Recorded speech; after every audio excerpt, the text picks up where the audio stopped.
So it's come up. This is not a discussion that I created. This is not even a matchup, like a fantasy matchup in my head that I thought of. But it's come up that there are some pretty significant similarities between the 2011 Dallas Mavericks and the 2023 Denver Nuggets.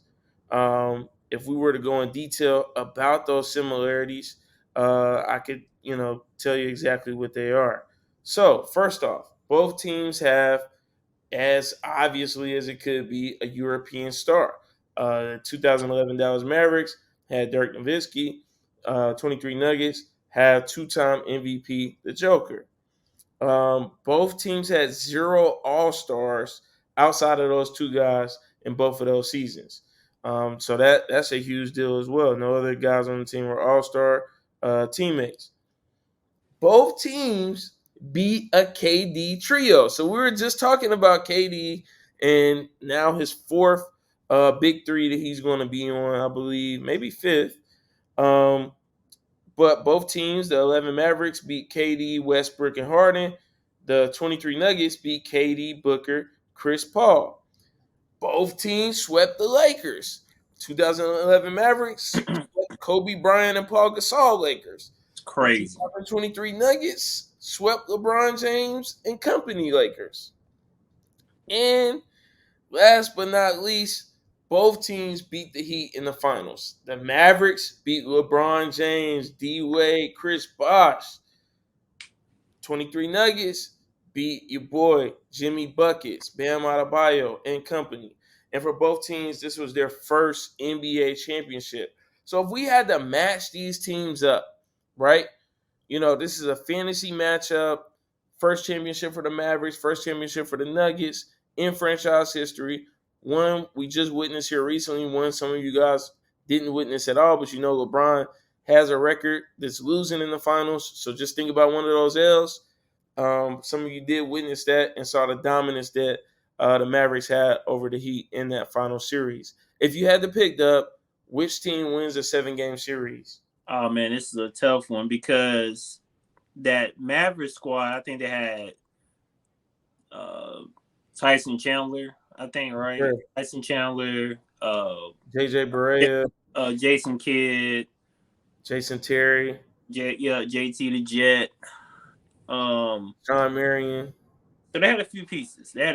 But when I look at the Nuggets team, and they had a whole bunch of vets.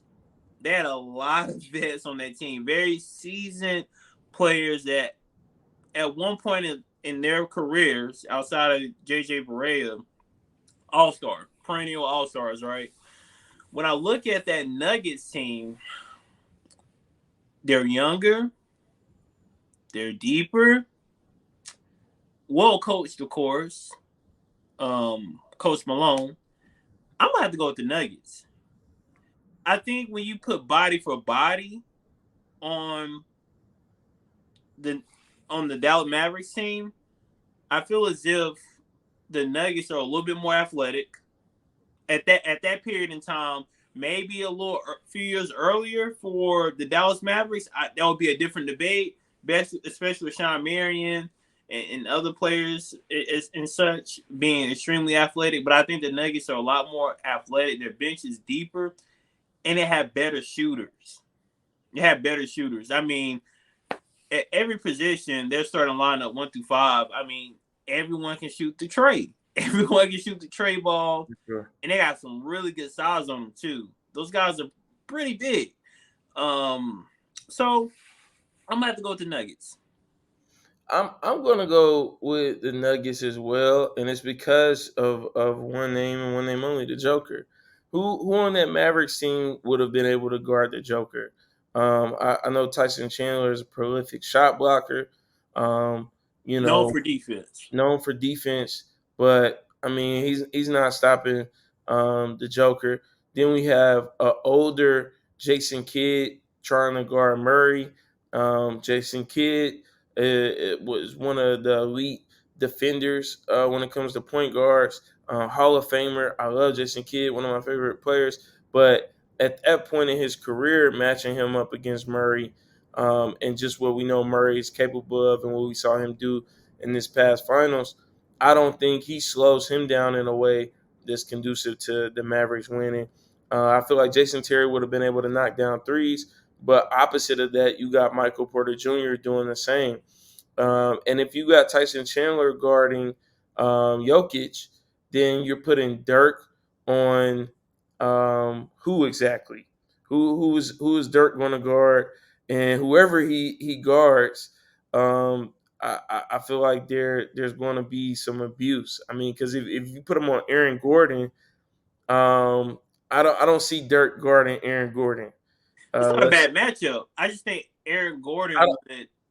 He's more athletic, so I think that he's way more athletic. yeah, So he I opens think I out with think he's athleticism. gonna get past Dirk a lot, pretty easy. But Um, Dirk gonna put some points up on Aaron Gordon too. So it's of like course, they're get off, but no one else is gonna get off. so again, we got an Aaron Gordon Dirk matchup. We got Jason Terry guarding who exactly? I don't think he matches up well with anyone that would be on the floor for the Nuggets at any given point. um, whether it's KCP. I don't think Jason Terry is guarding KCP to the point where he's affected his shot in a way that slows him down. So I just think that although that Mavericks team was a great team, they beat LeBron and they beat them handily. It wasn't even close. I got the Nuggets winning that in 6 games.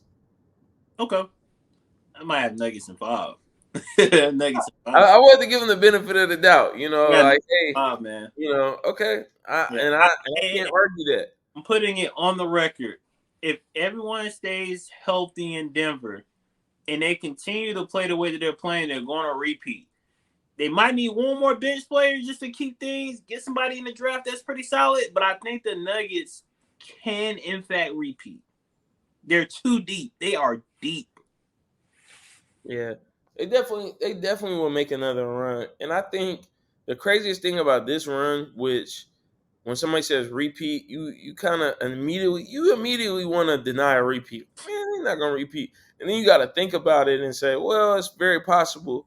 The thing with this team is they've been at the top of the West all season, so it's like everybody just kept thinking that at some point they would fall off. I think the bubble season lives kind of, far off in everyone's memory.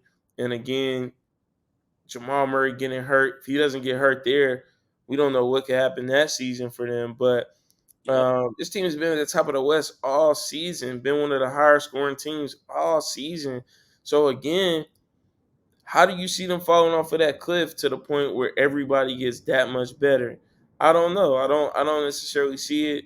I know Draymond just declined his player option with the Warriors. A lot of people think that means that he's leaving. I don't. I believe that he declined the player option for 27.5 million to take a lower amount so that he can keep the team together, show that he's dedicated to being a part of the team, and so that they can make one more run at it. So the Warriors perhaps can get somebody else in, takes them up a notch, gets them a little bit better to compete. Um, but I know the Lakers, as they stand today, not happening, and I don't really see anybody else in the West.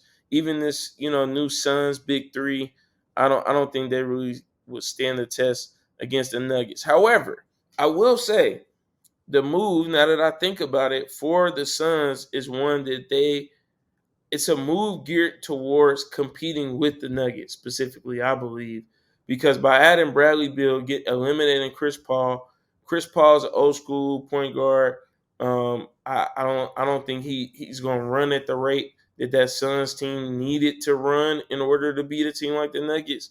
So I do think a Suns Nuggets game would be a shootout at this point, and you have more shooters to do it by adding Beal.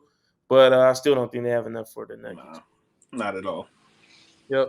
Listen, as always, man, we throwing it out here, giving our opinion. Let us know what you think in the comments. We need that CLS treatment. Comment, like, subscribe. We'll be back with more from it in the arena.